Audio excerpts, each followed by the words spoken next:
All INFJs know they carry power, not the flashy show-off kind, but true, quiet, transformative power. But here's the thing. INFJs also have a level of insight, intuition, and awareness that can be unforgettable and sometimes even terrifying to those who cross us. In this video, we're going to discuss 6 reasons why INFJs are the most dangerous of all personality types. Number 1, INFJs dismantle their opponents with precision. INFJs notice everything. We see people's strengths and we see their weaknesses. And no other personality type combines this level of analytical ability with genuine care for others. Most other types don't notice details about human behavior. Either they don't pay attention or they don't care. But INFJs, we see things. And when a relationship is positive and the INFJ is being treated fairly, everything is great because we use our insight and our abilities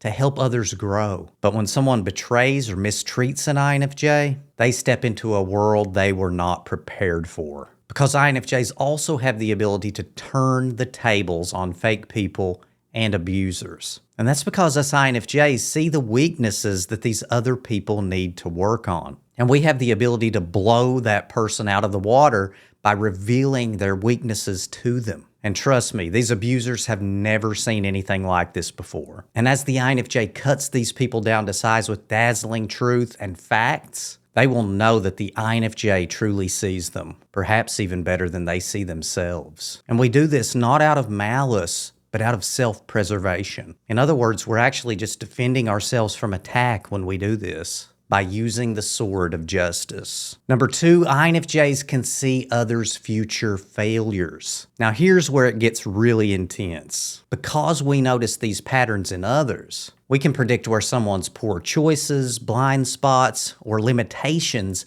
might lead them in the future. As we stated, normally INFJs want to help prevent people from failing. But if someone repeatedly harms us, INFJs can and will point out the future fate of that person. And they will do this with crystal clear precision. And it's unsettling for the other person because they can see that the future the INFJ has predicted for them actually makes complete sense given their current actions in life. In other words, they see that the INFJ is probably right. And one really eerie thing about this is that the person sees that the INFJ has more information about their future and fate than they do themselves. Talk about unnerving.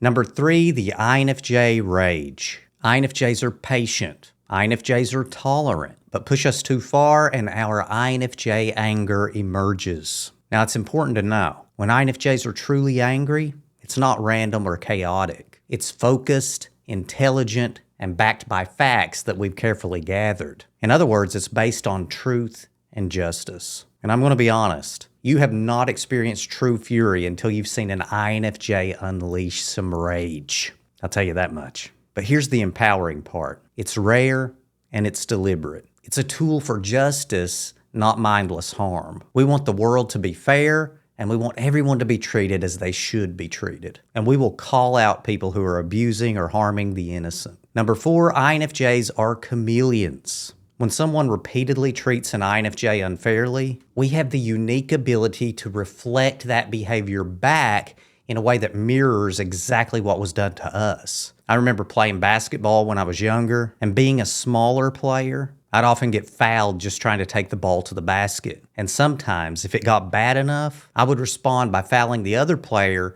in the exact same way that they were fouling me. And this essentially stopped the entire flow of the game. And this wasn't about anger or revenge. It was actually to demonstrate that the way we were playing wasn't fair. And that if everyone played that way, the whole game would collapse and nobody would enjoy it. And this shows the INFJ's unique ability. We notice injustice, and when necessary, we can highlight it very clearly so that the other person sees the negative impact of their actions. Now, this is not something that we seek out to do, but it is a capability that exists, and it can be quite effective. Living life as an INFJ can be pretty challenging sometimes, and that's why I created my free INFJ Circle newsletter to give all of us a place to learn, grow, and belong. Every week, you'll get an INFJ-centered article with insights and INFJ life tips that will make you feel understood and not so alone. So join over 4,000 other INFJs by signing up for free. The link is in the description. Number 5, ghosting, the art of leaving. As INFJs, we are often on the receiving end of ghosting, but we are also pros at doing it ourselves. When a relationship, whether at work, in friendship, or elsewhere, turns toxic or one-sided, we quietly slip away. Because fairness and balance are non-negotiables for us INFJs. And it's really sad because our energy and our hope for that person just kind of fade out. And that leads me to number 6, the INFJ door slam. Now, ghosting is one thing, but what I'm talking about here is on a whole nother level. This is where an INFJ doesn't just avoid someone, they stop caring entirely. You have been instantly removed from their book. You're no longer a priority. You're no longer a concern. Now, I've said this before, but door slamming is not all bad. There definitely comes a time when people need to be door slammed. INFJs give everyone a chance. And when someone repeatedly crosses the line and abuses you, it's time to cut that person